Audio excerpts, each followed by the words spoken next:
Olá, raios de sol, sejam muito bem-vindos a mais um vídeo aqui no canal. Eu sou Sofia Lobrano e hoje eu quero compartilhar convosco como foi a minha experiência de viver o apagão europeu aqui em Portugal. Para quem é novo no canal, eu sou mãe solteira, vivo sozinha com a minha filha de 6 anos e também vivo em Portugal há quase 8 anos, já há mais de 7 anos que eu vivo cá. E quando teve o apagão, muita coisa veio à tona e de lá para cá as coisas não têm sido as mesmas. Estamos a falar de rumores de guerra, medo, pânico e muitas outras coisas que têm vindo a acontecer desde o apagão. Vocês já sabem que a guerra na Europa já perdura aí há alguns aninhos, entre a Ucrânia e a Rússia, mais precisamente. Só que nisto da guerra desses dois países, todos os países europeus, ou a grande maioria, está a ser afetada de alguma forma. Cá em Portugal, por exemplo, uma das coisas que nós vimos diferença é o custo de vida, mais especificamente o preço dos alimentos. Quase todos os alimentos aumentaram o preço, principalmente os alimentos que vêm de outros países. A energia, o gás, tudo aumentou de preço e muito disso deve-se por causa desta guerra. Uma das coisas que aconteceu também por causa dessas guerras é o medo das pessoas. E agora também temos, além dessa guerra na Europa, também temos agora a guerra do Irão e de Israel, como se não bastasse, né? E outros países africanos também que estão a ser atacados, como sempre, por países europeus, como por exemplo o ataque que a França faz aos países onde ele explora, né? Explora os bens materiais desses países, só que é um assunto que não é falado. Mas hoje eu não quero me mergulhar muito nesse tema. Esse tema eu posso falar num outro vídeo, caso vocês queiram saber mais, podem deixar nos comentários. Hoje eu queria explicar especificamente como foi para nós cá em Portugal, pelo menos do meu lado, para mim, como foi viver o apagão. O que é que esse apagão significa e o que é que tem mudado na nossa vida de lá para cá. O dia do apagão foi uma das coisas que mais me impressionou, foi que foi algo que veio de nada, ninguém estava à espera. Acordamos de manhã, tomamos banho, deixei a minha filha na escola. Parecia um dia normal como qualquer outro, não deu nas notícias, não teve nada, um alerta, nada. Dias antes, na verdade, cerca de 3 meses antes, já se ouvia falar sobre fazer uma reserva de alimentos e kit de primeiros socorros. Era um alerta do tipo...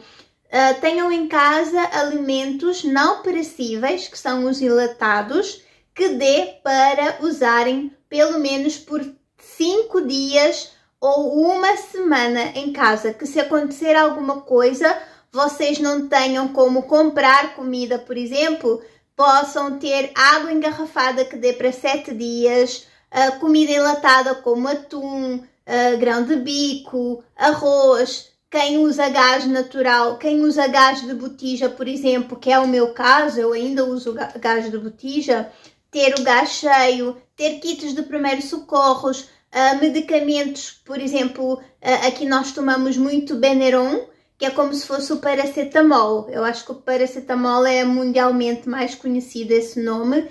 Tenham esses tipos de coisas em casa. Álcool, pensos, kits normais de primeiros socorros. Eu tenho o meu, a grande maioria das pessoas cá tem sempre esses kits em casa. Tenham xaropes para crianças, tenham tudo aquilo que é o básico para conseguirem sobreviver durante pelo menos 7 dias, se caso aconteça alguma coisa e não puderem sair, por exemplo, para comprar. Estava a dar um alerta assim, eu estou a pôr por palavras minhas, mas esse aviso houve e eu me lembro que na altura teve um choque assim de informações, porque havia canais que desencorajaram isso, porque disseram, vocês estão a fazer esse alerta para pôr medo às pessoas e tal, mas no final das contas eu acho que no fundo a alerta não foi em vão, porque eles queriam mesmo proteger as pessoas, queriam que as pessoas estivessem preparados para alguma coisa. Então, no dia do apagão, tirando isso, esse aviso que foi feito, mas foi um aviso que não foi assim muito iminente. Falaram qualquer coisa na televisão ou na rádio, uma ou duas vezes e acabou. Assim, por alto, não deram uma coisa bem forte. É melhor, nós achamos que é melhor terem essas coisas organizadas em casa, para caso de acontecer um sismo, um terremoto, assim, né, de leve. E quando aconteceu o apagão, como eu estava a vos dizer, não foi uma coisa esperada por ninguém. Eu simplesmente estava no trabalho, eu tinha deixado a minha filha aqui na escola dela, que é ao lado da nossa casa, e fui trabalhar como um dia normal. E de repente, por volta das 9, 10 horas, puf, o prédio todo onde nós trabalhávamos, apagão. E nós assim dentro da sala somos 5 pessoas que trabalhamos na mesma sala e simplesmente, quer dizer, 4 pessoas da mesma equipe, não, sim, 5 pessoas e mais o supervisor também.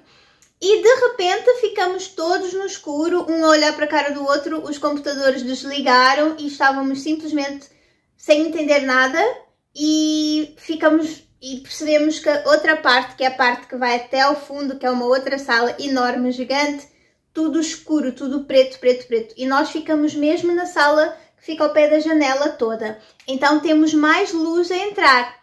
E tínhamos aquelas luzes. As pessoas que estavam no fundo, que é uma sala muito maior e tem muito mais gente, começaram a sair, porque elas não conseguiam ver nada, só tinham que usar a lanterna do telefone. E nós ficamos assim quietinhos na sala até que veio alguém nos informar que houve um apagão e fomos todos lá para fora à espera. E de repente o nosso chefe começou a nos dar informação, ele estava a falar ao telefone. Os telefones pararam de funcionar, nós não conseguíamos fazer chamadas, não tínhamos internet, não tinha rede, não tinha nada, simplesmente estávamos incomunicáveis. Houve muitos acidentes nas estradas porque os semáforos deixaram de funcionar de repente, as pessoas ficaram confusas, começou a haver muito trânsito, não tínhamos como ir para casa porque não havia como chamar um Uber, um táxi, nada, só quem tivesse carro ou tivesse carro naquele momento é que conseguiria, tanto que eu vim para casa de boleia com um colega meu, graças a Deus, que vive bem aqui perto, porque eu tenho 2 colegas que vivem perto de mim. Então nós dividimos, uns foram com um e os outros foram com o outro. E eu vim com um colega meu e tentamos carregar o carro na bomba de gasolina e não conseguimos, porque a bomba também não funcionava, parece que era tudo elétrico. E simplesmente não tínhamos informação nenhuma do que é que estava a acontecer. Então nós ficamos na empresa, me lembro até mais ou menos depois das 1h, quando eram 14 horas eu já estava em casa e eu não tinha como vir para casa, eu não tinha. Então eu tive que esperar o meu colega trazer-me, eu vim para casa, a primeira coisa que eu fiz foi buscar a minha filha na escola e viemos para casa. E ficamos aqui, graças a Deus eu tinha comida, tinha gás para aquecer a comida porque eu faço a comida da semana e guardo, porque eu saio de manhã e só chego ao fim do dia. E eu só cozinho nos finais de semanas e deixo a minha comida da semana toda organizada, o que eu vou levar para o trabalho e que nós vamos jantar. Chegamos, jantamos, dei banho na minha filha, tomei banho e o bom é que agora quando passa o inverno, estávamos na primavera e o sol demora muito para ir embora, então estava tudo clarinho.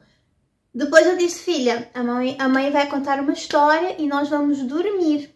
E ela perguntar o que é que foi, eu a tentar acalmá-la, não é nada, teve um problema de luz em todo o país e tudo mais. Aquela altura nós já tínhamos ficado a saber que já além de Portugal já tinha mais 4 países na Europa, porque o meu chefe estava a conseguir comunicar-se com alguém, eu não sei se é por mensagem, mas ele estava sempre ao telefone a dizer, olha, também foi, agora foi na Espanha, agora foi na França, agora foi na Alemanha, olha, estão a me informar aqui que agora é isso, aquilo.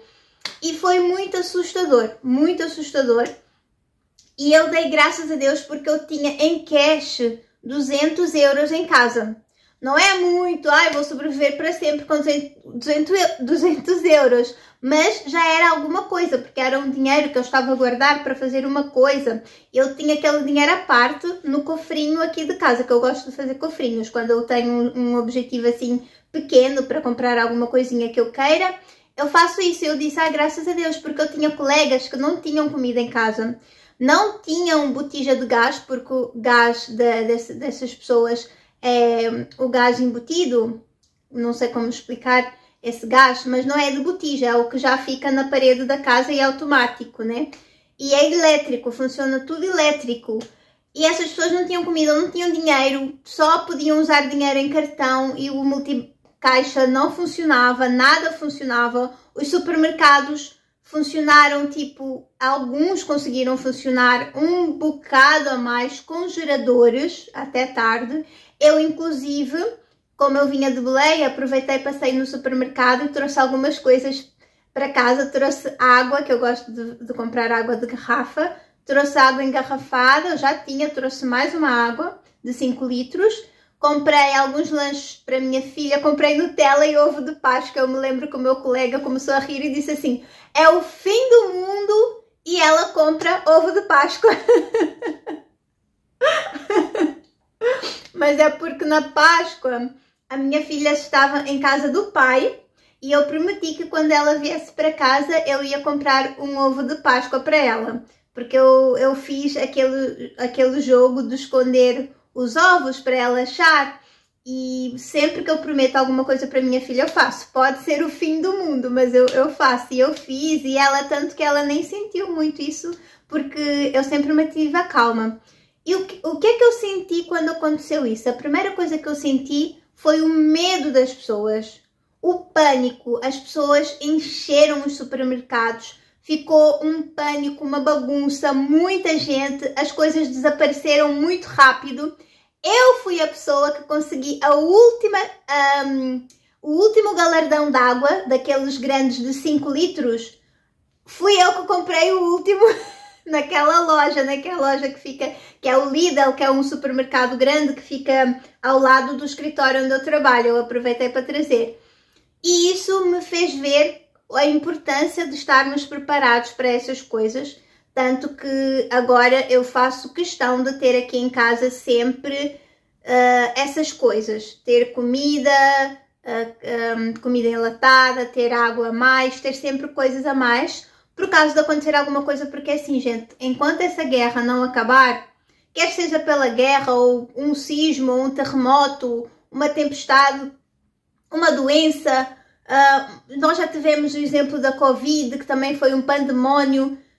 Isso me fez ver que, principalmente nós que temos crianças em casa, temos que estar preparados. Temos que estar preparados.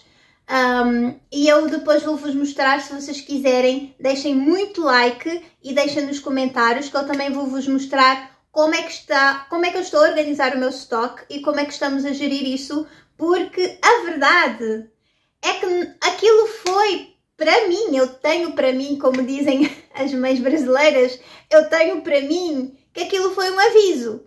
Um aviso, assim, olha o que é que nós podemos fazer aqui. É melhor vocês andarem na linha, porque se nos chatearem muito, se não derem o apoio que esperamos, ou qualquer chantagem, uma chantagem qualquer que eles queiram fazer, cortou a luz, entendeu? Cortou a luz, podem mandar uma bomba, podem fazer qualquer coisa que eles quiserem. Crazy people, né? Então, pela minha experiência, é não entrar em pânico, porque não vai resolver nada, mas estarmos conscientes que a qualquer momento alguma coisa pode acontecer. Pode acontecer connosco, com alguém próximo a nós, aqui onde estamos, e temos que estar preparados dentro daquilo que são as nossas possibilidades. É claro que nós nunca podemos controlar tudo, mas aquilo que podemos fazer, que a gente faça, que a gente possa nos proteger da melhor forma possível. tudo que pudermos fazer para nos proteger, proteger os nossos filhos, que a gente possa fazer. E naquele momento eu comecei a pensar muito também nas pessoas que eu amo e não é uma brincadeira. Ainda daqui para frente, nos próximos anos, muita coisa pode acontecer. Essa gente está mesmo virada do avesso, então é isso. Eu não vou estender mais para o vídeo não ficar mais longo ainda. Se vocês quiserem ver como é que eu estou a fazer o meu estoque de emergência de alimentação, remédios, coisas para minha filha, como é que nós estamos a nos preparar, deixem nos comentários. Se não quiserem comentar nada, basta deixar muito like, que eu vou trazer e vou vos mostrar para vocês e falar mais coisas sobre como está a vida na Europa nesse momento. Muito obrigada por terem assistido até aqui. Beijos de luz, se inscreva no canal, venha fazer parte dessa grande família. E não se esqueça, nunca pare de lutar, em qualquer circunstância. Tchau!